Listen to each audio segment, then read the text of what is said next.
Bienvenida a la videoreseña de Ernest Evans, donde nos sumergiremos en las peripecias de nuestro intrépido aventurero que ansía ser como Indiana Jones. Prepárate para explorar ruinas misteriosas, sortear trampas y enfrentarte a antiguos monstruos. ¿Logrará Ernest Evans conquistar los desafíos o sucumbirá a sus resbaladizos controles y exageradas animaciones? Acompáñanos en esta aventura y descúbrelo juntos. Ernest Evans está desesperado por ser como Indiana Jones. Solo hace falta mirar la portada estadounidense para darse cuenta. Lleva un látigo, aunque puede encontrar otras armas con martillos, etc. Y explora ruinas misteriosas y cuevas subterráneas. Todo mientras es acosado por trampas, insectos y todo tipo de monstruos antiguos. En las capturas fijas, Ernest Evans se ve bastante bien. Sin embargo, una vez que lo ves en movimiento, todo se desmorona por completo. La gran novedad de Ernest Evans es que el personaje principal está formado por varios sprites pequeños unidos y animados para parecer un solo sprite grande. Es el mismo efecto que Treasure usó de manera gloriosa para sus muchos jefes gigantes en Gunstar Heroes.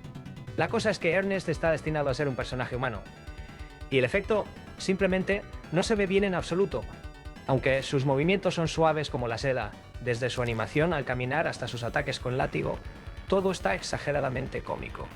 Es aún más gracioso cuando muere.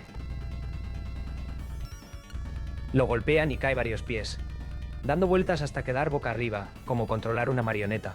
Puede que sea un uso impresionante de la física y la animación para Genesis, tal vez. Pero en comparación con Super Castlevania IV, al que parece estar tratando de emular, parece una broma. Esto sería disculpable si solo afectara a los gráficos, pero los controles son igual de resbaladizos. Los ataques con látigo de Ernest son lentos e ineficaces, y saltar no se siente correcto en absoluto.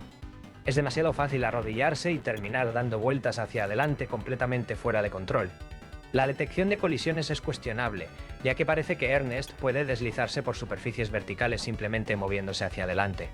También sufre del síndrome de Turrican, es decir, no hay retroceso ni periodo de invulnerabilidad cuando te golpea un enemigo.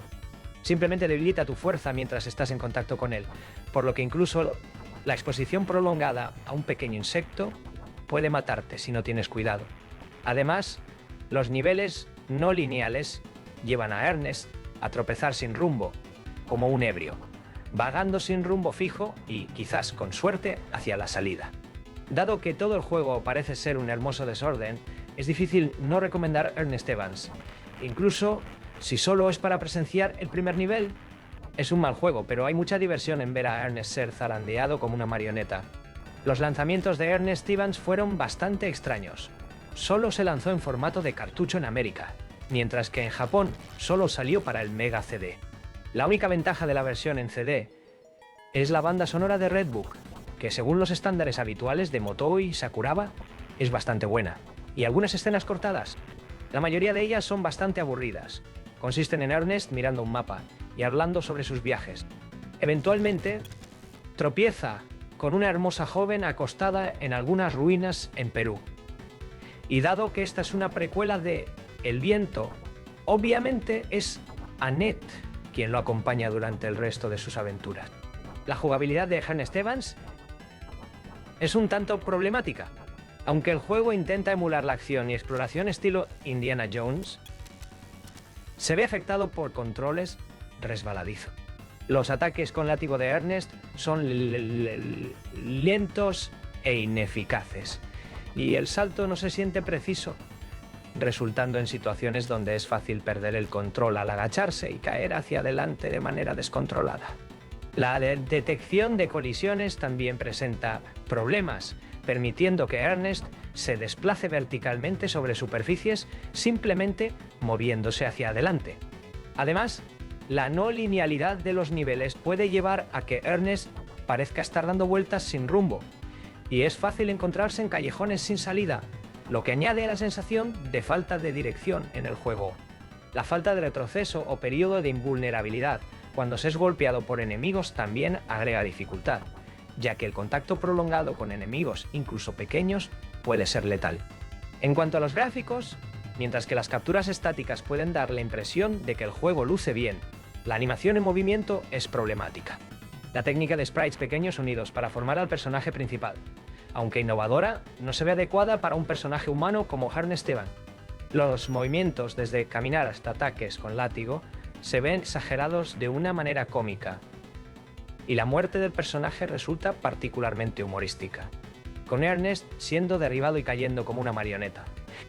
La versión de cartucho no tiene ninguna escena cortada en absoluto, ni siquiera las breves de un solo cuadro como se ven en El viento. La única razón por la que sabrías que están relacionados es porque Annette conduce el automóvil en un nivel de persecución frenética.